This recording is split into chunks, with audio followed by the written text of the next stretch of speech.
ओम नमो नारायण दोस्तों, आज एक और वीकेंड वीडियो में आपका स्वागत है।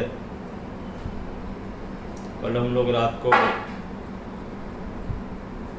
हर बॉल पे या मतलब हर मोमेंट पे हम लोग आईपीएल का मैच देख रहे थे और मैंने लास्ट में ट्वीट किया आपको कि एक तो किसी ने अपने लेवल्स को क्रॉस नहीं किया था, उनके बैट्समैन ने, वहाँ से थोड़ा सा हिंट मिलना शुरू हुआ और उसके बाद कैप्टन भी कुछ खास नहीं कर पाए जिनका नंबर इम्पोर्टेंट होता है। और लास्ट बट द लीस्ट, जहाँ पर जॉस बटलर का उनको विकेट चाहिए था आईपीएल में, उन्होंने अपने नंबर क्रॉस किए और बहुत अच्छे से नंबर क्रॉस करते गए और उसके बाद वो आउट ही नहीं हुए, तो मैच फिसल गया। तो फिर मैंने लास्ट में ट्वीट किया कि आप देखेंगे बड़ी इंटरेस्टिंग बात है इस कैलकुलेशन में। तो ऑड मैन आउट मैंने लिखा, किसी ने समझा कि ओल्ड मैन आउट लिखा, मैंने ओल्ड मैन आउट नहीं लिखा, मैंने लिखा ऑड मैन आउट।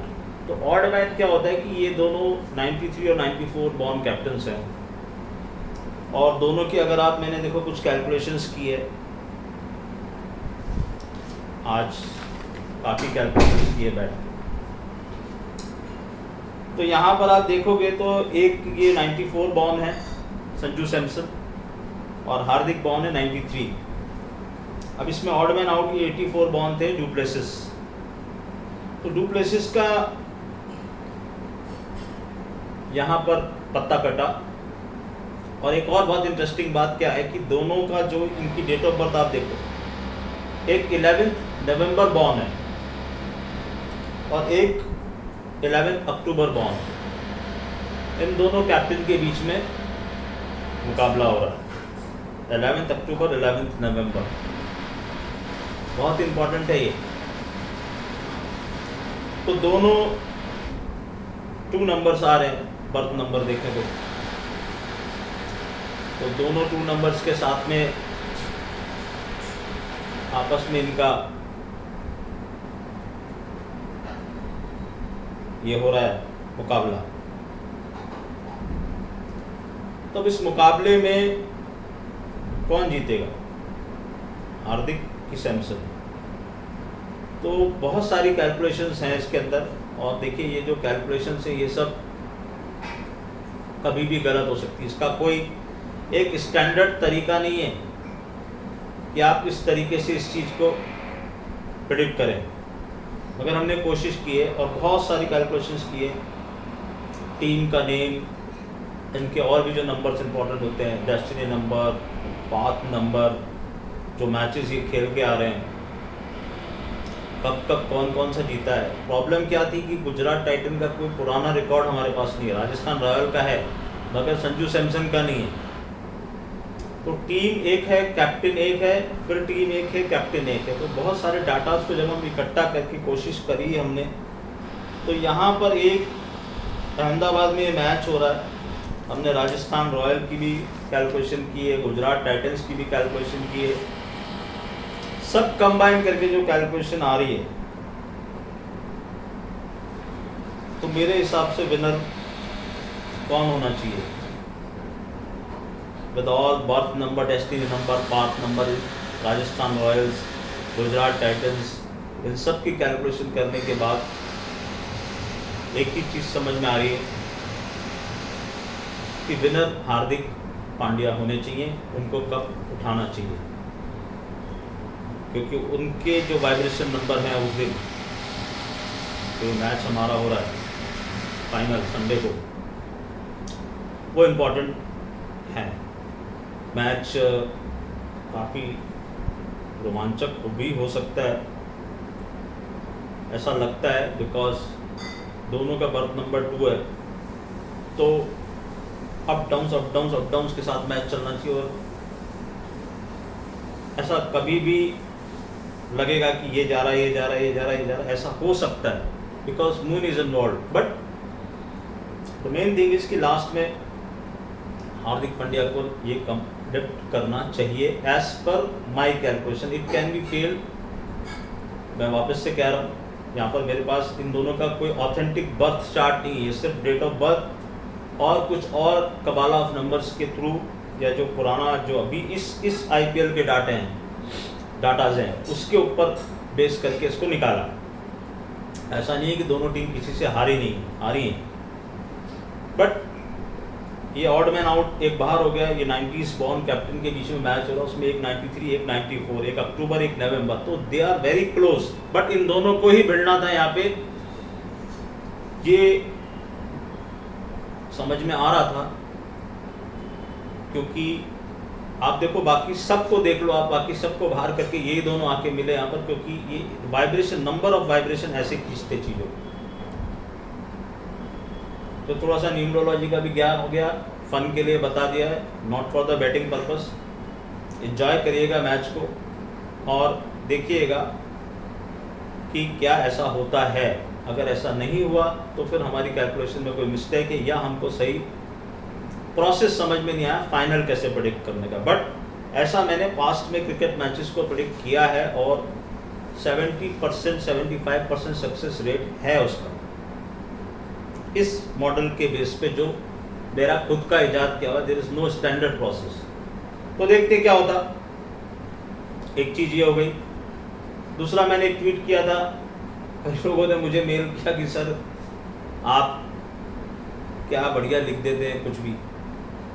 तो भाई मैं यही लिख रहा था आपको कि पूरे हफ्ते में तूफान मच गए, इतने सारे वीडियोस बन गए, यहाँ बेचो, यहाँ खरीदो, ये करो, वो करो। हुआ क्या मार्केट में? आप जहाँ बंद हुए थे उससे 50-60 पॉइंट ऊपर बंद हो गए निफ्टी में, बैंक निफ्टी में भी थोड़ा उससे ऊपर बंद हो गए और ज़्यादा। और तूफान मच गए, इन्फ्लेशन, ये कर, यील्ड, बॉन्ड का बड़े बड़े एस्ट्रो के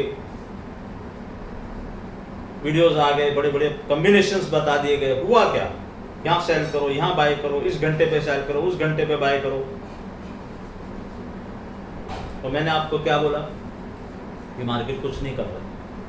वो नंबर जो आपको वहां बोला हुआ था, उस नंबर से अगर आपने वहां से आप बाहर निकले तो आज भी आप वहां से, आज भी कम से कम 1000 पॉइंट दूर हो, कम से कम। और नीचे कहाँ जाके आए हो? अगर आप इंटेलिजेंटली प्ले करते तो प्रॉफिट बुकिंग भी आनी चाहिए आपको कि प्रॉफिट कैसे बुक करना। देखो इस मार्केट में एंट्री बहुत आसान है, एग्जिट करना ही कई लोगों को नहीं पता होता। और दूसरा, लालच की ग्रीड बढ़ती जाती है। और तीसरा, हर दिन ट्रेड करना। मैंने ये क्यों लिखा कि इस हफ्ते अगर आपने कुछ भी नहीं किया होता तो आपका क्या जाता? कुछ भी नहीं किया होता तो आपने दोनों तरफ के स्टॉप लॉसेस दिए होते। मैंने आपको कहा ना, मार्केट खुद बताएगा आपको कि वो क्या करने वाला है। जब मार्केट आपको कुछ बता ही नहीं रहा तो आपको क्यों भागना उसके पीछे, क्यों अंदर घुसना उसके अंदर। और अगर आपके पास कोई ऐसा सिस्टम है कि आप ये सारे डेली मूव्स पकड़ सकते हो तो आप जरूर घुसो, बाकी तो स्टॉप लॉस हंटिंग गेम हो जाएगा। गुरुवार की एक्सपायरी कलेश है, मैं कई बार कह चुका हूँ। इस बार देखा आपने एक्सपायरी पे क्या हुआ? मैंने टाइमिंग दी थी अपने ग्रुप में और बताया था उनको, और मैं फिर वैसे ही बता रहा हूँ आपको, मैं दिखा नहीं सकता हूँ। मैंने उनको ये कहा था कि ये एक्सपायरी 16,240 प्लस माइनस 50 पॉइंट इधर से उधर हो सकती है। और सुबह आप कहाँ खुले और सब लोग यही थे कि सर ये तो नीचे नीचे नीचे जा रहा है। मैंने कहा अभी बंद नहीं हुआ है बाजार। मैंने हमेशा कहा है ओपनिंग से हमारा कोई लेना देना नहीं, it is closing which is important.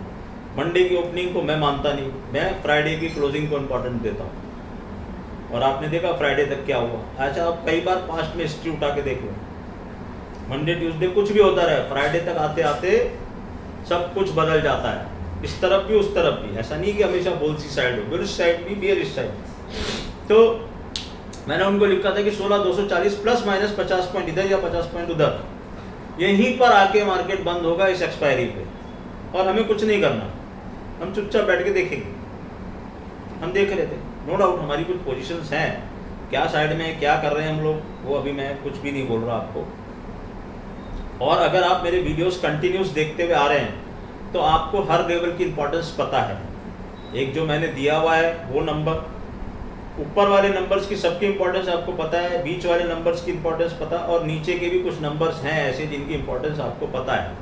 अगर आप मेरे वीडियोस कंटिन्यूस देख रहे हैं, बार बार आके मैं कुछ बोलने वाला नहीं हूँ, मेरे वो आदत नहीं है हर घंटे में आके महिमा मंडित करूँ। कई लोग यूट्यूब पे बोलते रहते हैं, अरे भाई मैं तो पैसा नहीं मांग रहा, मैं तो ये नहीं कर रहा, मैं तो वो नहीं कर रहा। कोई कह रहा मेरा टेलीग्राम ग्रुप है, कोई कह रहा मेरा ये ग्रुप है, सब कुछ मान लिया। तो यूट्यूब पे जो भी आ रहा है, भैया कौन पैसे मांग रहा है यूट्यूब पे? मैंने आपको कब कहा कि आप मुझे पैसे दे दो? और पैसा मांगने के लिए भैया वैसी वो होनी चाहिए, आपकी कुव्वत होनी चाहिए, तब आप किसी से पैसा मांगोगे। कोई किसी का पैसा दे रहा है क्या? ऐसे कोई किसी को पैसा नहीं देता। कुछ आदमी कुछ देखता है तब वो पैसे देता है या लगाता है। तो मैं ये नहीं कह रहा कि पैसा मांगना सही है, पैसा मांगना गलत है। और कोई बोल रहा है कि मेरे टेलीग्राम ग्रुप में हमने ये बोल दिया था, हमने वो बोल दिया था। अरे तुम यहाँ यूट्यूब पे आके तो पहले बोलो, दो ना लेवल, जैसे हमने दिया लेवल कि ये लेवल के नीचे हट जाना, हट जाओ। देख लो आज भी कहाँ खड़े हो तुम, आके दिखाओ पहले उस लेवल पे। वहाँ तक तो आए बाजार पहले, तब हम मानेंगे नेक्स्ट कि भाई क्या हो रहा है क्या नहीं हो रहा। और मैंने फिर आपसे कह रहा हूँ कि मार्केट आपको खुद बताएगा कि वो क्या करने वाला है। बड़े बड़े चार्ट्स लोग पोस्ट करते रहे, ये डीएम है, वो डीएम है, ये टूट गया, वो टूट गया। अरे हुआ क्या यार, 50 पॉइंट 60 पॉइंट की रेंज में तुम पूरे हफ्ते में घूम के वापस वहीं आ गए। तो this you have to understand कि sometimes planets play like this. Bullish bearish energy दोनों तरफ लगी हुई है। सारे एक्सपर्ट बन गए इन्फ्लेशन पे। पान वाला बता रहा है कि साहब महंगाई बढ़ गई, हो गया काम, सबको पता चल गया कि महंगाई बढ़ गई। अरे मिडिल क्लास आदमी को तो हर दिन पता चलता है कि महंगाई बढ़ी हुई। और महंगाई कम है कब? महंगाई कभी कम थी ही नहीं, और ज़्यादा बढ़ रही है। इसमें नया क्या है? तो इतना हाहाकार क्यों मचा रहे हो? और क्या चीज़ तुमने छोड़ी महंगाई बढ़ने से? और क्या चीज़ तुम छोड़ दोगे? कुछ भी नहीं छोड़ना तुमसे। तो अब आरबीआई रेट हाइक करेगा, फेड रेट हाइक करेगा, तो ये किसको नहीं पता है? सबको पता है ये बात। इसका रिएक्शन क्या आएगा वो भी सबको पता है। तो इतना तूफान जो मचा हुआ है पूरी तरह, लोग बॉन्ड यील्ड के एक्सपर्ट बनने के घूम रहे। किसको पता नहीं कि बॉन्ड यील्ड कौन से लेवल पे जाए तो क्या करना। कोई विक्स की एक्सपर्ट बन के घूम रहा है, विक्स पे ये हो रहा है, ये हो रहा है, वो हो रहा है। कोई ये नहीं कह रहा कि भैया तुम घूम रहे हो गोल गोल गोल गोल। कैप्शंस डाल रहे लोग, मैंने ये बोला था, मैंने अपने ग्रुप में ये बता दिया था, मैंने वो बता दिया था। ठीक है, अपनी अपनी स्टाइल है। मैंने आपको आज भी बोला, उस दिन भी बोला था और अभी भी बोल रहा हूँ, मार्केट आपको खुद बताएगा कि वो क्या करने वाला है। और मार्केट हमेशा आपसे 10 कदम आगे चल रहा है। आप जो चीज़ आज सोच रहे हो, मार्केट ने वो चीज़ पहले से सोच रखी है। आपको जो चीज़ आज नज़र नहीं आ रही, वो मार्केट को आगे से पहले से नज़र आ रही। अगर रेट हाइक होना है, कितना बेसिस पॉइंट का क्या असर पड़ना है, वो मार्केट पहले से इनहेरेंट अपने अंदर लेके चल रहा है। अब आधी बहस इस पे, हमने एक बार प्रेडिक्ट किया था फेड का कि 0.25 से ज़्यादा नहीं हो सकता, उस बार नहीं हुआ। देखा ना, अब लोग बोल रहे 0.75 हो जाएगा तो हो जाएगा। क्या मुसीबत आ जाएगी? 0 से 0.5 कोई चीज़ होगी, क्या मुसीबत आ गई? तो let's see, market will show us direction. आप सूर्य ग्रहण चंद्र ग्रहण निकल गए, काफ़ी चेंजेस अभी भी हैं, बड़े चेंजेस हुए हैं कुछ मार्केट में, और कुछ पर्टिकुलर प्लैनेट्स हैं जो कि कंफ्यूज करेंगे आपको बाजार में वापस से। तो आप अपने किसी भी वित्तीय सलाहकार से सलाह लें, या फिर आप किसी को फॉलो करते हैं तो उसी को फॉलो करते जाएं और देखते जाएं कि वो क्या बोल रहा है, कितना सही जा रहा है, कितना गलत जा रहा है। और या फिर शांति से बैठ के देखें मार्केट के कुछ इंपॉर्टेंट लेवल्स हैं, उन लेवल्स आपको पता होने चाहिए। वो नहीं जो रन ऑफ द मिल दुनिया में चल रहे, वो लेवल्स कभी इंपॉर्टेंट नहीं होते जो पूरी दुनिया के पास है। लेवल्स वही इंपॉर्टेंट है जो दुनिया में कम लोगों के पास हैं, जो समझते हैं रियल में कि इस लेवल के ऊपर जाने से क्या होगा या इस लेवल के नीचे आने से क्या होगा। एनीवेज, ये हो गई इसकी बात। फिर कभी हमारा मौका लगेगा, फिर हम कभी कोई अच्छा सा लेवल देंगे अभी हम देख रहे हैं कि कौन क्या लेवल दे रहा है और क्या हो रहा है बाजार में, कौन क्या प्रेडिक्ट कर पा रहा है। देखते हैं, चांस देते सबका अधिकार है इसके ऊपर। कुछ लोग बहुत अच्छे लेवल प्रेडिक्ट करते हैं, देखो ढूंढो आप उनको, कौन है वो लोग, वो बताएंगे आपको कि कहाँ पर जा रहा है बाजार। और नहीं तो फिर ये गोल गोल गोल गोल जब घूमना बंद हो तब समझ में आएगा कि बाजार कहाँ जाना चाहे, ऊपर कि नीचे। ये हो गई बात। दूसरा, कल मंडे को सोमवती अमावस्या है, तो आप लोग, बहुत लोगों की रिक्वेस्ट थी कि सर अमावस्या पे क्या करना चाहिए। सबसे बढ़िया बात तो भैया ये है कि सोमवती अमावस्या के दिन आप शिव जी के दर्शन कर लें, शिवलिंग पे चले जाएं, वहाँ पर थोड़ा सा दूध, कच्चा दूध और जल का अभिषेक ओम नमः शिवाय बोलते हुए शिव जी के ऊपर करें। गन्ने का रस या कच्ची लस्सी घर में बना के ले जाएं, उससे अभिषेक करें। बताशे जो आते हैं वो शिव जी पर डाल दें और उनसे प्रार्थना करें। अगर आपके कोई भी कार्य में बाधा आ रही है, कुछ भी प्रॉब्लम्स आ रही हैं, तो शिव जी को बोलें कि भाई ऐसा ऐसा हो रहा है, या फिर आप प्रण ले लें कि मैं हर मंडे को ऐसा करूँगा। आप अगर हर मंडे को भी ऐसा करते हैं तो this is also a remedy. ये आपके शनि की 7.5 में भी काम आएगी, चंद्रमा के ऊपर आपका कोई ग्रहण लगा हुआ उसके ऊपर काम आएगी, कोई पितृदोष है आपकी जन्म पत्री में उसके ऊपर भी ये चीज़ काम आती है। दूसरा जो मैं हमेशा बोलता हूँ, आप अन्न का दान करो। आटा, दाल, चावल, घी, तेल, नमक, चीनी, गुड़ अपने हिसाब से डाल लो, मगर आटा, दाल, चावल कम से कम 1-1 kg हो। आप किसी भी ऐसे ज़रूरतमंद इंसान को दो जिसकी फैमिली हो, जो 3 या 4 जनों की फैमिली इसको खाना बना के खा सके, तो उसकी दुआ आपको लगेगी। अमावस्या के दिन मैं हमेशा कहता हूँ आपको दान करना चाहिए अन्न का। अमावस्या, पूर्णिमा और संक्रांति, ये कई बार बोल चुका हूँ, और ये सीधा आपके पितरों के पास जाता है दान। तो सीधे अन्न का दान कीजिए। आप अगर खाना बना के किसी को खिला सकते हैं वो कर सकते हैं। एक काम आप और कर सकते हैं, अगर आपको शनि से आप पीड़ित है, शनि की 7.5 आपको चल रही है, शनि की ढैया चल रही है, कंटक शनि चल रहा है, मतलब 4th का शनि, 2.5 का शनि, जो भी, अगर आपको किसी ने बताया है कि आप शनि से परेशान हैं और आपको लग रहा है आपका हर काम स्लो डाउन है, तो आप एक लाल किताब में रेमेडी कि आप सांप को दूध पिलाएं या सांप को खाना खिलाएं। अब कैसे पिलाओगे दूध और कैसे खिलाओगे खाना सांप, पॉसिबल नहीं है प्रैक्टिकली। तो इसकी प्रैक्टिकल रेमेडी क्या है कि आप जो शनि के प्रतीक हैं, शनि का प्रतीक कौन है? मजदूर। मजदूर कौन? जो कंस्ट्रक्शन साइट पे काम कर रहे हैं, रोड साइड पे काम कर रहे हैं, जो दिन भर मेहनत करते हैं, पत्थर तोड़ रहे हैं, धूप में काम कर रहे हैं, धूप में काम करके जिनका पसीना निकलता है, कलर काला हो गया है, वो ज्योतिष की नज़र में वो सांप। उनको आप रोटी, अपने घर से बना के रोटी, सब्जी और एक खट्टा आम का अचार, एक फार्म, वो देना आपके लिए अच्छा रहेगा। आप शनिवार टू शनिवार कर सकते हैं। पहली बार ये अमावस्या के दिन कर दीजिए, उसके बाद फिर शनिवार से शनिवार इसको करते चलिए और देखिए क्या फ़र्क आता है। क्या आपका शनि आपको कुछ जो मुसीबतें दे रहा था, ये मत सोचना कि एक दिन दिया और दूसरे दिन खड़े हो गए कि यार कुछ नहीं हो रहा है, ऐसा नहीं होगा।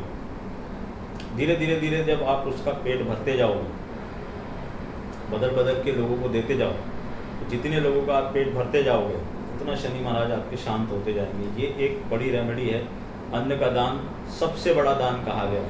अन्न दान, दवाई का दान, शिक्षा का दान, ये सब हमारे शास्त्रों में लिखा है। जब हम 1-to-1 कन्वर्सेशन करते हैं, उसमें से कई चीज़ें मैं लोगों को एज ए रेमेडी बताता हूँ, पर्टिकुलरली उनकी चार्ट देख के।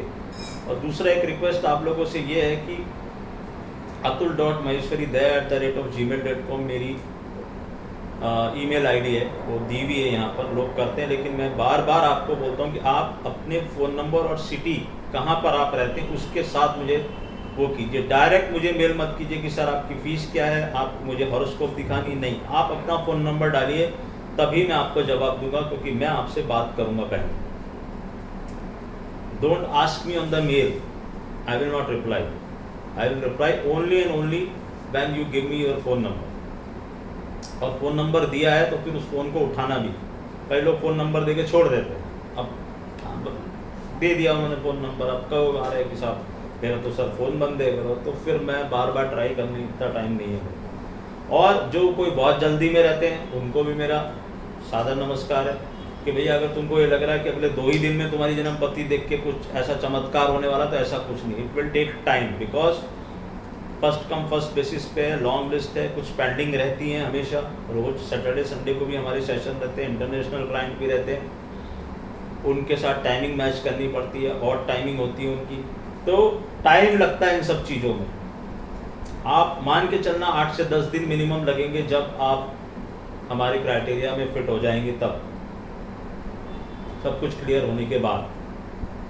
तो हाई किसी को है तो फिर वो और किसी को देख लें, जिसके पास पेशेंस है आराम से, और जिसको रियल में वो चाहिए, ना कोई अंगूठी हम बेच रहे, ना कोई यंत्र बेच रहे, ना ऐसी कोई रेमेडी आपको बता रहे जिसमें आपका बहुत कोई पैसा लगने वाला है। अगर कोई पूछता है तो मैं ज़रूर बोलता हूँ कि आप ये जेमस्टोन अगर अफोर्ड कर सकते हो, पहन सकते हो, आपका भरोसा है तो पहन लो। ऐसा कभी नहीं बोलता कि मुझसे ये ले लो, मेरे पास कुछ नहीं है देने के लिए, मेरे पास सिर्फ एक ही चीज़ है देने के लिए, वो है ज्ञान, रेमेडी। क्या करना चाहिए आप डे टू डे में, आप क्या करो कि आपका ये काम हो। तो ये सब चीज़ें हैं, ये सब चीज़ें मैंने आपको बता दी, आप करिए। जिसके पास पेशेंस हो वो आना और काम कर लेना। अगले बार मुलाकात होगी कुछ इंटरवल के बाद, कुछ बिजी हूँ अगले हफ्ते, उसके बाद मुलाकात होगी आपसे। तब तक देखिए क्या होगा। ट्विटर पे ध्यान रखिएगा, अगर मुझे कुछ समझ में आया तो मैं हिंट जरूर देता रहता हूँ। मैच को करके एंजॉय कीजिएगा और देखिएगा कि क्या होता है। ओम नमो नारायण।